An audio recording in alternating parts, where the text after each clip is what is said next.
Daig ako sa taniman, oh. Ito, mga tubo na agad, oh. Kangkong. Okra yan. Ano ito? Okra. Okra ba ito? Kangkong, oh. Ayan, oh. Bibilis kaila lang, oh. Ito, ano yan? Kalabasa?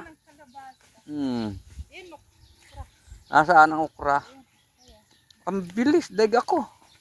Samantala ako, di pa nakakapatubo. Sinabihan mo. Okra. Ito galing na, oo. Tayo. Oo, ang bibilis, oo. Ayan, oh, mga tubo na agad. Daig ako. Samantala yung akin dito, katagal-tagal tumubo. Luya lang yung tanim ko. Luya pa lang.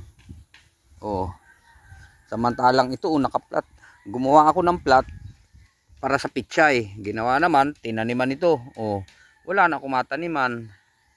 Oh. Ayan, oh, daming tanim na, oh. Gawa ako ng gawa ng taniman. Tinataniman naman ang iba. Oh.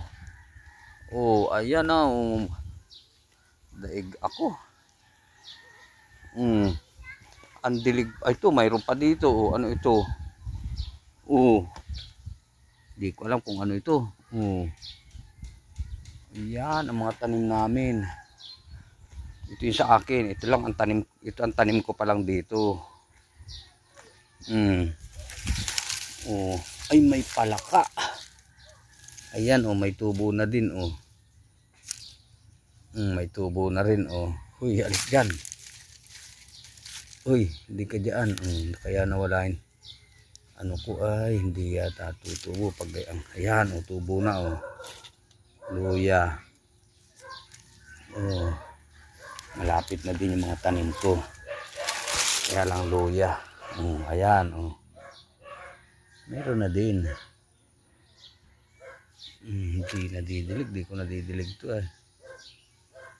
Ayan, mayroon na, oh. Yun, oh. Lapit na yan.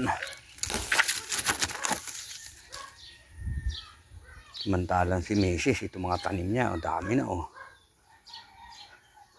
Bilis magpatubo, oh. Ito pa, oh. Oh, ito, oh. Mga halat ang tanim. Pareho. Oh, ayan, oh. Napuno. Mawawalan ako ng taniman.